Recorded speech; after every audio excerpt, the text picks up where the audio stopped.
नमस्कार, मैं अर्चना आपका स्वागत करती हूँ हंगामा टाइम्स में। आप सभी को 26 जनवरी गणतंत्र दिवस की हार्दिक शुभकामनाएं।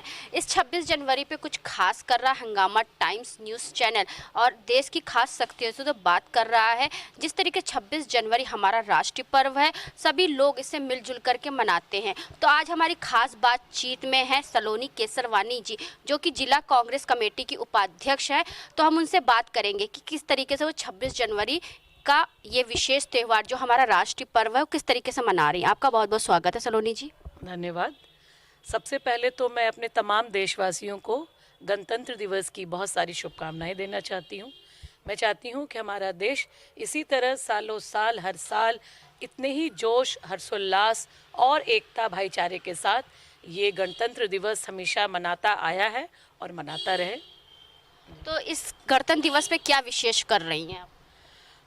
बिल्कुल, गणतंत्र दिवस हमारा जो राष्ट्रीय पर्व है, ऑब्वियसली मेरी हमेशा ये इरादे होते हैं कि ऐसे महत्वपूर्ण दिन पर हम कुछ एक ऐसे अच्छे कार्य करें जो समाज के लिए और देश के लिए एक अच्छा मैसेज दे और एक ऐसा काम करना चाहिए जिससे किसी का भला हो।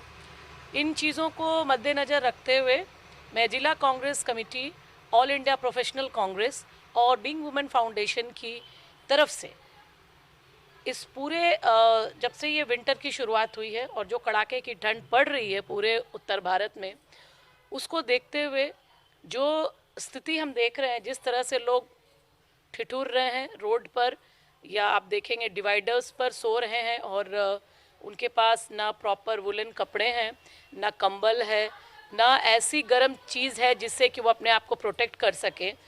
इस चीज़ को मैंने पूरे विंटर में अपना लक्ष्य बनाया है और जब से शुरुआत हुई है सर्दी के मौसम की, तब से लगातार कोशिश कर रही हूँ कि मैं ज़्यादा से ज़्यादा कंबल वितरण कर सकूँ। इस सिलसिले में हम लोगों ने अभी तक 3 कार्यक्रम पहले से ही किया है। एक बार हम रोड किनारे रात में निकले थे और जहाँ जो भी हमें लगा, जो ऐसा व्यक्ति जिनके पास ऐसे सर्दी के कपड़े की कमी है या कंबल की कमी, उनका वितरण किया। फिर हम क्रिसमस के मौके पे इधर उच्च न्यायालय के पीछे गए, झुग्गी झोपड़ियों में, बस्तियों में, वहाँ जाकर हम लोगों ने वुलन कपड़े का बांटे बच्चों, औरतों और सभी ऐसे तबके के बीच में जिनको इसकी वाकई में ज़रूरत है और जो वाकई में इस गर्मी सर्दी के मौसम में बहुत ज़्यादा आहत है फ़िलहाल। उसके बाद हम लोग अभी मलिहाबाद जाने का मौका मिला, जहाँ मैं जिला कांग्रेस कमेटी को रिप्रेजेंट कर रही थी। वहाँ पे गई, वहाँ पर हम लोगों ने कई सारी महिलाओं को कांग्रेस का सदस्य बनाया, उनकी सदस्यता ग्रहण करवाई और वहाँ पर भी हम लोगों ने कंबल वितरण किया जितना ज़्यादा हम कर सकते थे। उन किसान के एरिया में जहाँ पे किसान परिवार रहते हैं, उन जगहों पे जाके उन बस्तियों में हमने किया। इसी तहत में हमारी अगली कड़ी है ये हमारा कल का कार्यक्रम, जो कि हम 26 जनवरी के पूर्व संध्या पर तो नहीं, लेकिन एक और दिन पहले कर रहे हैं क्योंकि 24 तारीख है।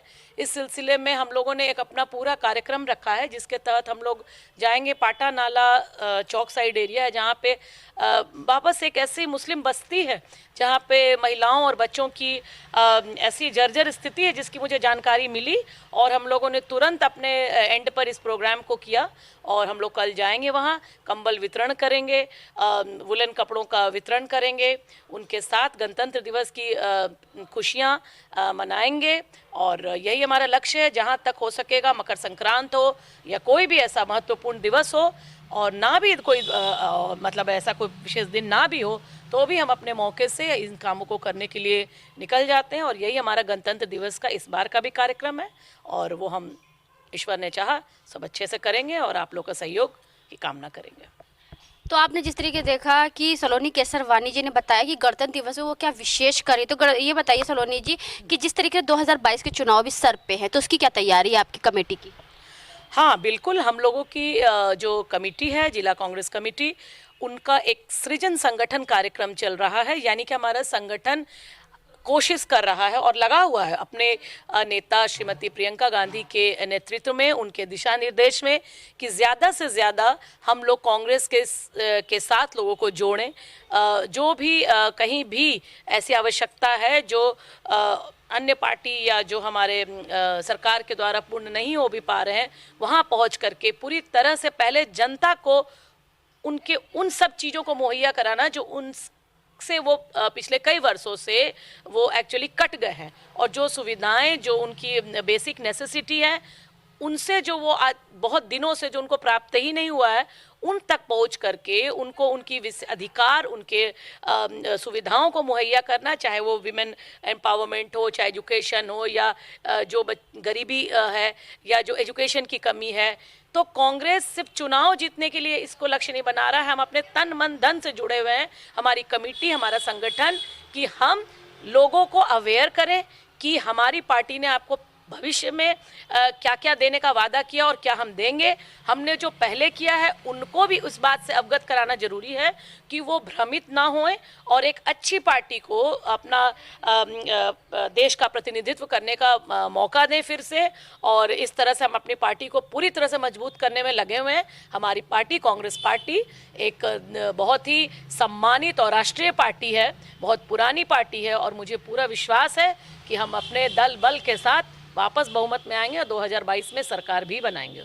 तो जिस तरह की वर्तमान सरकार कहती है कि 70 सालों में कांग्रेस ने कुछ नहीं किया, लेकिन कांग्रेस बहुत कुछ कर सकती है, लेकिन उसने क्या है, लेकिन अब वो करने के बहुत इरादे वादे करती है, तो इसमें क्या सच्चाई है? देखिए, जो भी सत्ताधारी पार्टी होती है और जो है फिलहाल, उनका काम है कांग्रेस पे लांछन लगाना, और उनके किए गए सारे जो गरिमामयी इतिहास है उस पर कीचड़ उछालना उनका काम है। लेकिन जनता हमारी बुद्धिमान है और वो अपना विवेक रखती है, वो इतिहास से रूबरू है और वो सच्चाई से पूरी तरह से अवगत है। जनता को गलत बात बताना सिर्फ कुछ तरक्की के लिए, ये गलत चीज़ है, जो हमारी पार्टी ने तो कभी नहीं किया। हमारी कांग्रेस पार्टी ने कभी किसी को गलत तरीके से, गलत समाचार में जनता को फंसाने की कोशिश कभी नहीं की। तो वो जो कर रहे हैं वो हमारा तरीका नहीं है। हमारा काम है, हम काम से जाने जाते हैं, चाहे भूत में देखा जाए या वर्तमान में देखा जाए, और भविष्य की हम कामना कर सकते हैं, हम वादे कर सकते हैं। हमने वादे किए हैं और हमने पूरा किया है, और पास्ट हमारा ऑलरेडी इतना अच्छा है कि अगर आप 70 साल का इतिहास उठा के कांग्रेस को देख लें तो देश यहाँ तक पहुँचा है तो कांग्रेस की ही देन है। तो सिर्फ प्रोडक्शन बन जाए और ठप्पा कोई और पार्टी लगा दे तो इससे उसकी सफलता और उसकी जीत कहीं भी तर्कसंगत नहीं होती और ना ही वो सही होता है। मुझे लगता है 70 सालों में कांग्रेस का जो स्वर्णिम इतिहास है राजनीति में, उसकी बराबरी ना कोई दल कर सका है, ना आगे कोई कर सकेगा। ये भी क्या कहते हैं, कांग्रेस हमेशा हिंदुत्व को दबाता और मुसलमानों को आगे बढ़ाता है, इसमें क्या सच्चाई है? देखिए, हिंदुत्व और मुसलमान, ये जो गेम हमारे अन्य पार्टी वाले खेलते हैं उससे कांग्रेस बहुत ऊपर है। हम ना हिंदुत्व को दबाते हैं और ना मुस्लिम को तरजीह देते हैं। हम एक सेक्युलर पार्टी है, धर्मनिरपेक्ष पार्टी है, जहां जिसकी गलती होगी उसको सरकार पक्के तौर पे सबक सिखाएगा, चाहे वो हिंदू हो चाहे मुसलमान हो। ये भी कहते हैं लोग कि क्या कहते हैं, अगर मुसलमानों का पक्ष नहीं लेंगे तो कांग्रेस के बहुत से वोट बैंक छिन जाएंगे। नहीं, ये गलत है। हम मुसलमान और हिंदू को अलग करके चलते ही नहीं है। हमने जाति के नाम पे कोई राजनीति की ही नहीं है। ये काम तो आपके प्रेजेंट पार्टी का है। हम लोगों ने कभी भी धर्म के नाम पे राजनीति का खेल नहीं खेला और इसका इतिहास गवाह है। अगर ऐसा होता तो शायद से हमारा भारत देश आज तक पाकिस्तान के अधीन हो गया होता। लेकिन हमारी नेता श्रीमती इंदिरा गांधी, श्री राजीव गांधी और ऐसे बहुत से महान व्यक्तित्व हैं कांग्रेस पार्टी के, जिनकी वजह से देश हर एक युद्ध में सफल रहा और हमेशा देश की सुरक्षा हुई है।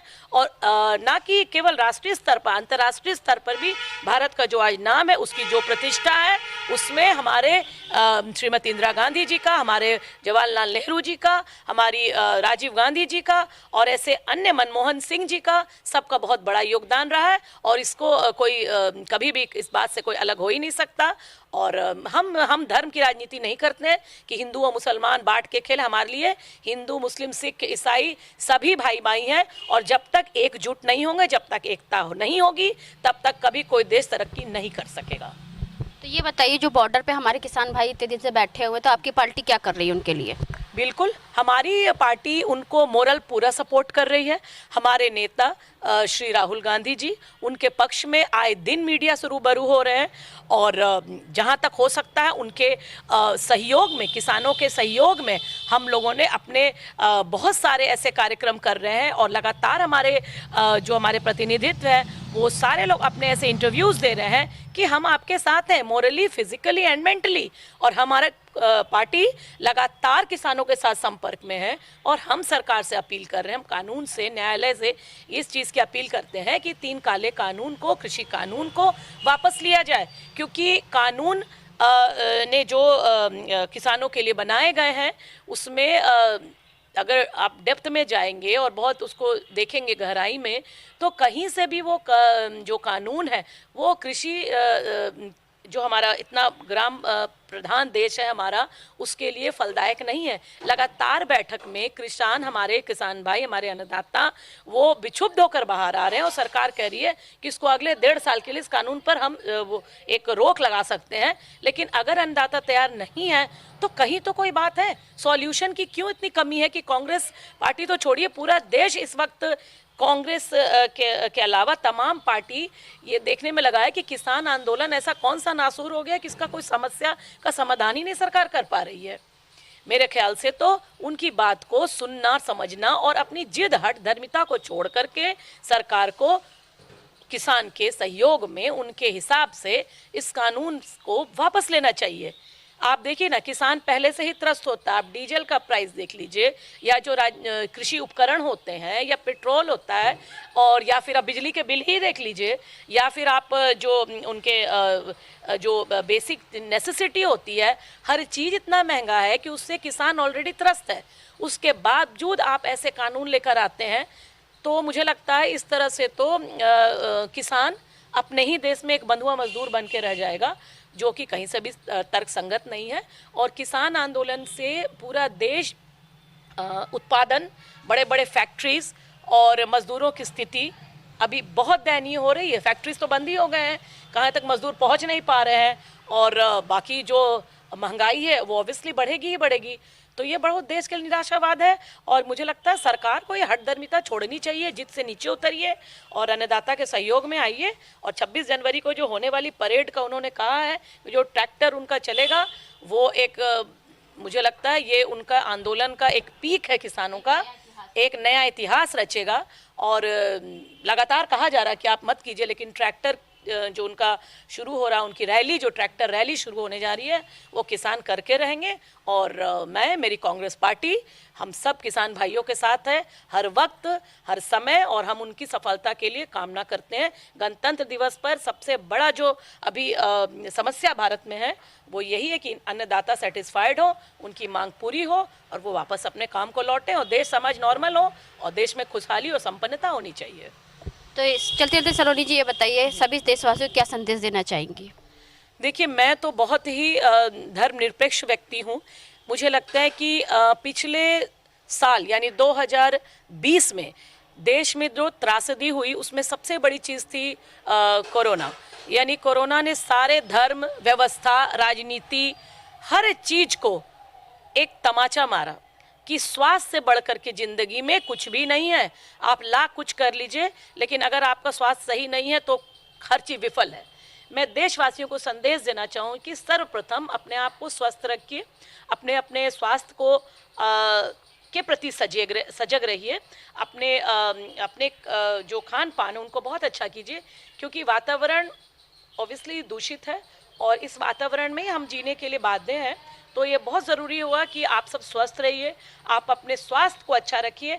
हमारा देश इस वर्ष और आने वाले अनेक वर्षों तक ऐसी त्रासदी का सामना विश्व में भी कोई देश ना करे। मैं तो यही मनाऊंगी, हमारा देश क्या, पूरा विश्व ऐसी त्रासदी से दूर रहे।